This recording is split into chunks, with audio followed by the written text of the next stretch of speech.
Parade! Standard! East! Standard! Standard! Hey!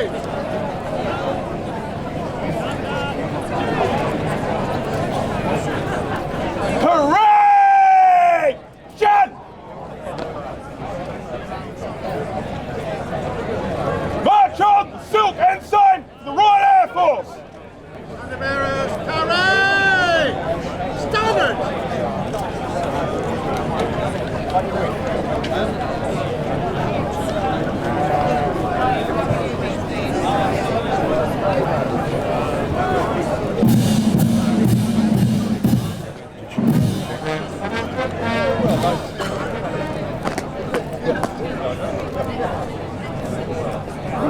March on! The veterans!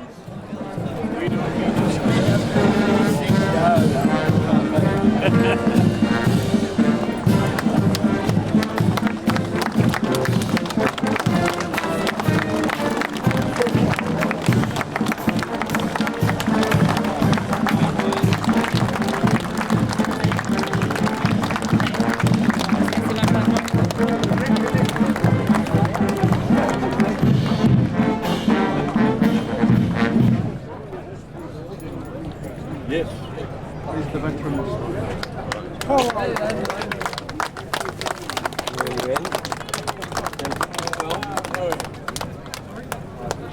You're earning a rise in dignity, isn't it?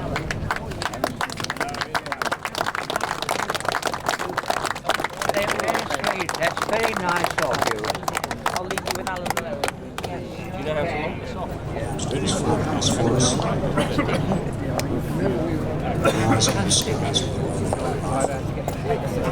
Amazing.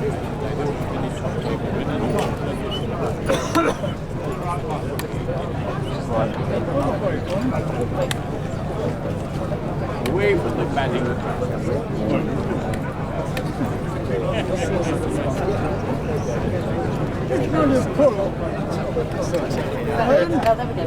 Standard bearers, party! Shut! Carry! Sullivan!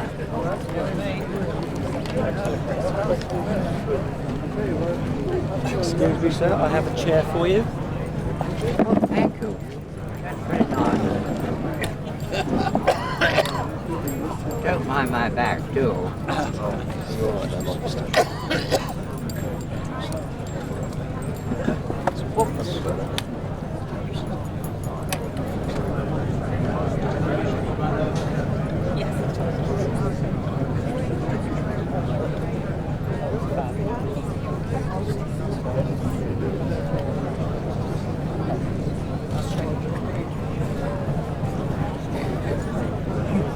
Come in. Parade! General salute! Present! Out!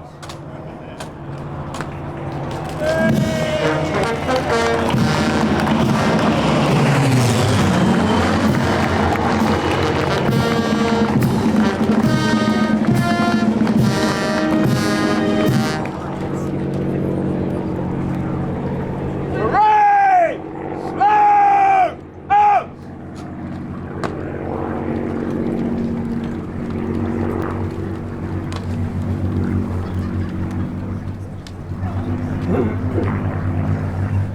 Standard bearers! Order! Standards! Parade! Standard! East!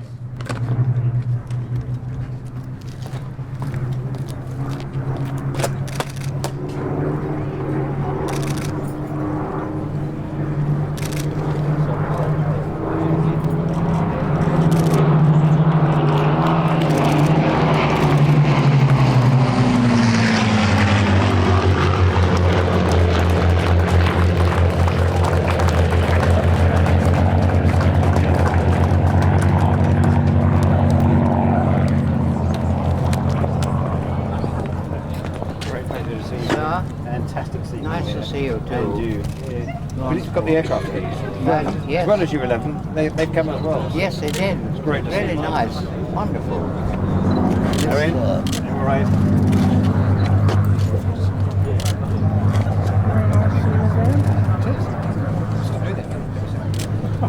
You know something, if I may something, to be an old team like this, you look so young to be an old team. Shh, don't keep it quiet. I don't feel that way. He is. How you doing? All right. Yes, of course. It's lovely to be here. It's an honour.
Lieutenant, High Sheriff, Chief of Air Staff, distinguished guests, ladies and gentlemen, welcome once again to this, the 72nd anniversary of the Battle of Britain.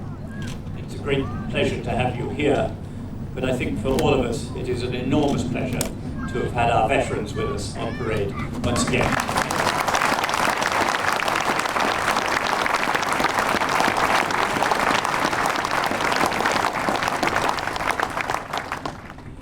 I remember a very windy day in 1993 when I had the privilege of being present when the Queen Mother unveiled this wonderful memory of the Battle of Britain, which is in front of me here now.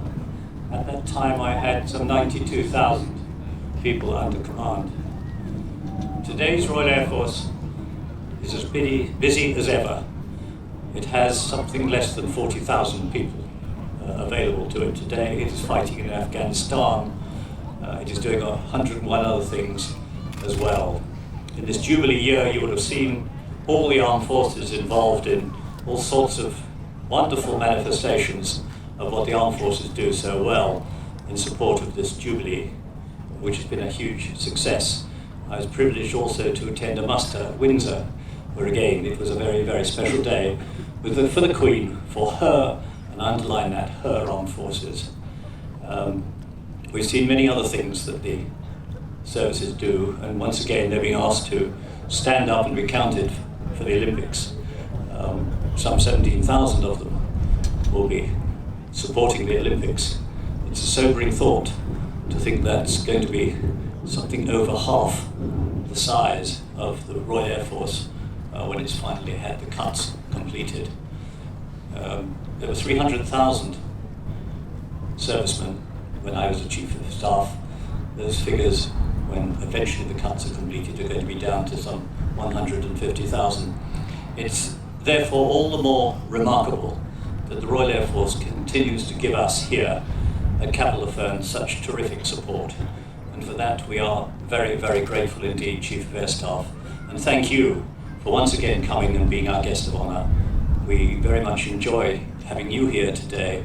I think it's your last time, but maybe you'll stay on, who knows. But thank you, and over to you.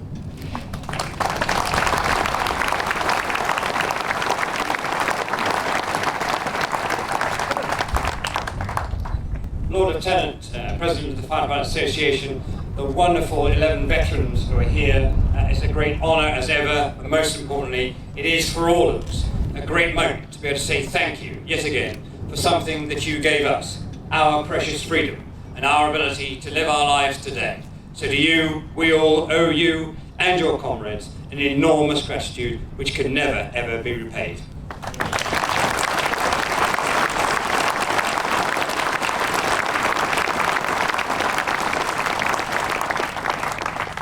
It is now 20 years since this monument was started to be built here, and the idea, of course, of Geoffrey Page, DSO, DFC, a man with a great desire and a great vision, and of course supported by an enormous number of people to make sure that we did have somewhere where we could see where iconically we could come on this coastline at this point to remember those few people supported by the many who gave us that freedom I've just spoken about. I have in the last 48 hours had the great honour to be able to present some medals that were owed to two of our colleagues, two of them who sadly are no longer with us, two Frenchmen who were part of the Battle of Britain fighter pilots, two men who, like so many others, gave so much for the freedom of this country and of Europe. Colonel Henry Lafont and his colleague, Commandant René Mouchette. To present their families with the medals that those two gentlemen were owed was an enormous honour and a great reminder of exactly what people were prepared to do to provide that freedom we prize. It is, of course, true that not just the British Royal Air Force, but also many from so many countries around the world, not least from our colleagues in Europe, from France, from Belgium, from Holland, from the Czech Republic, from Slovakia, from all over the continent. Pilots came to help make sure that we could sustain the effort in these islands and have ultimately led to their freedom. It's a critical factor, of course, that it is 72 years ago that, of course, these men put themselves in so much danger as they launched into the air, sometimes on the thinnest of information, and literally were able to fight their way through to give us that freedom. Today, of course, in 2012, as Air Chief Marshal Graydon mentioned, we are standing by to protect the skies of this country yet again. This time we hope in a much quieter way, but also in an equally active way. It is of course fundamental that the Royal Air Force continues to provide that protection to the skies above this country when others would seek to impede them and to make sure that they had their way. They will not, we are here, and we will continue to protect the skies above this country.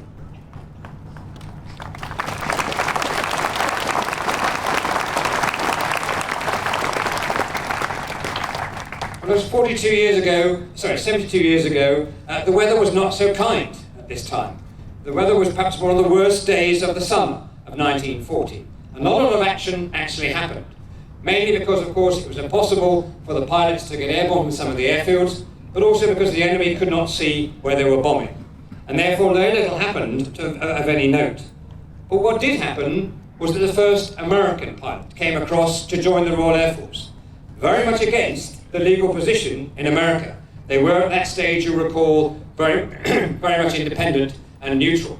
But nevertheless, some of their colleagues came across, and the first one came across was William Fisk, who joined 601 Squadron some 72 years ago today. So there are quite an enormous number of many, many people who have done things in that time for which we are very grateful. It is of course true that here today we also have 72 standards for the 72nd year of the memorial. What a great, great accolade that is, and can I say to all of those holding the standards here today, a big thank you for coming and an enormous gratitude for showing your commitment and your willingness to come and present the memories of people who have served this country through the Royal Air Force, through the Fleet Air Arm, and through many other organisations to make it clear that we still remember those people who gave so much.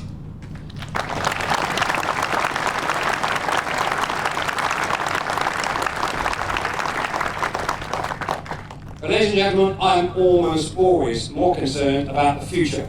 Not always, but almost always. And the reason I say that is because it's the youngsters who come along after us, to whom we have to hand down not just the lessons of life, the skills and the ability to continue our job, but also to recognise that they will carry the flame forward as we go through the next few years. It is therefore enormously important that we see today so many of the Kent Air Training Corps here from all over the county and all over the south of England. It's a great pleasure to see you all here, and as ever, you remind us of what the qualities, the abilities and the standards of today's youth is and can be, despite some people's wish to make it seem different. Thank you all for coming as well.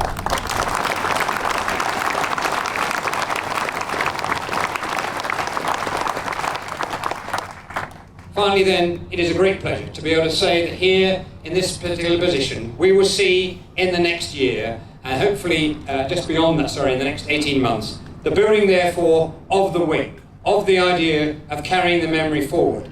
But much, much more important than just the memory, it is educating people of what our forefathers were prepared to do and how they did their job, so that what they did, in those famous words, will never be forgotten, because we surely will remember what they did for us. Thank you.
They shall grow not old, as we that are left grow old.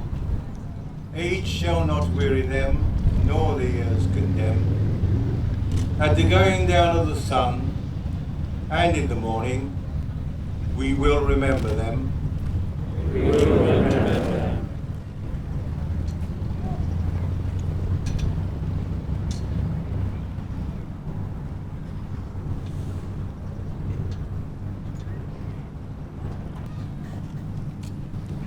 Standard bearers! Order! Standards! Parade! Standards! East!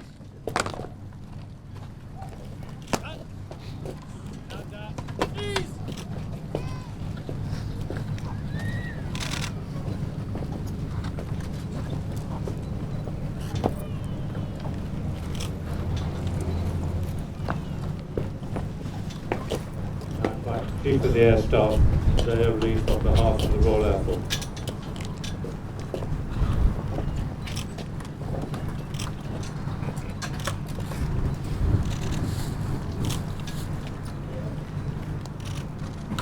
I invite the Inspector of the Royal, General of the Royal Auxiliary Air Force, Brigadier Worsley, Mrs. Joyce Stubbs, Mrs. Joy Lofthouse, Wing Commander Garrett Bell, and Flight Lieutenant A. Shortfall to lay their wreaths.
Sheriff of Kent, the Chairman of Dover District Council, the Chairman of Kent County Council, the Chairman of Shepley District Council, and Mr. David Metcalf with Master Connor Aldridge and Rachel Johnson to lay their civic wreaths. Thank you.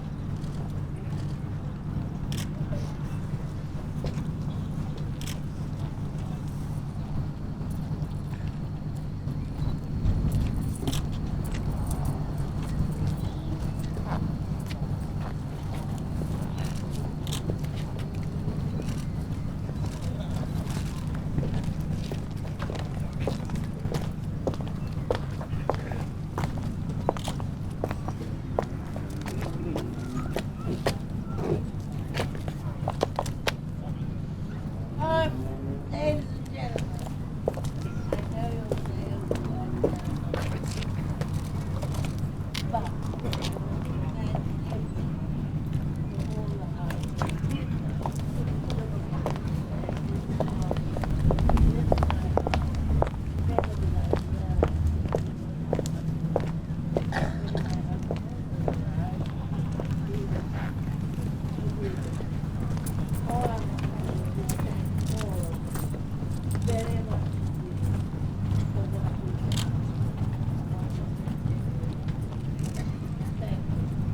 Joan, thank you very much for that. Joan is the widow of Sir Christopher Foxley Norris, who this memorial owes so much for his outstanding support. I call on Air Chief Marshal Michael Graydon, President of Battle Memorial Trust, Wing Commander Bob Foster, Chairman of the Fighter Association, Air Marshal Sir Dusty Miller, the President of the Royal Air Forces Association, Air Marshal Cliff Spink, Master of the Guild of Pilots and Navigators, and Mr. Douglas Radcliffe on behalf to lay a wreath on behalf of the Bomber Command Association.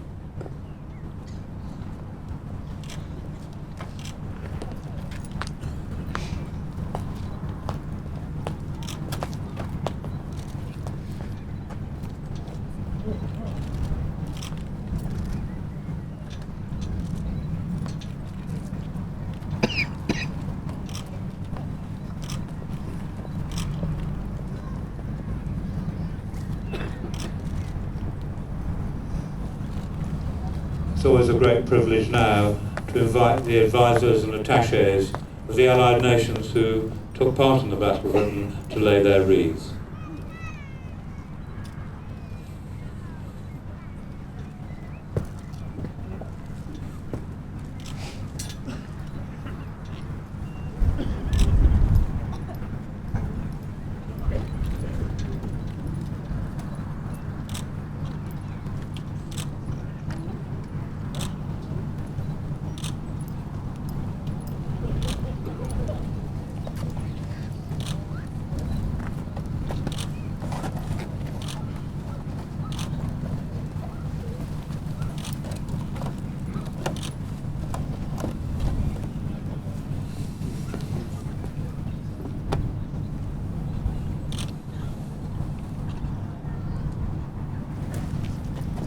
I call upon anyone in the guest enclosure who would like to lay their wreaths, either civic or personal wreaths. Thank you very much.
March off the silk ensign of the Royal Air Force and the Corps banner of the Air Training Corps.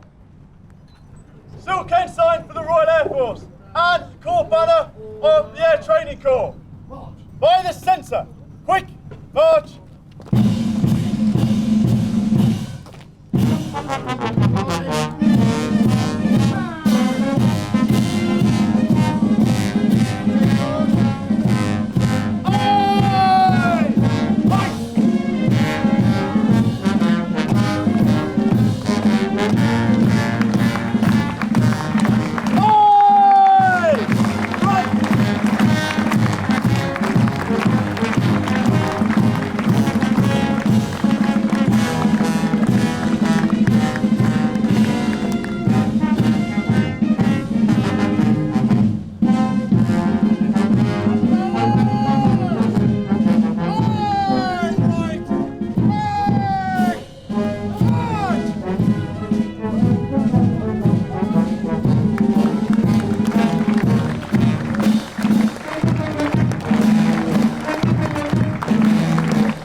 Party!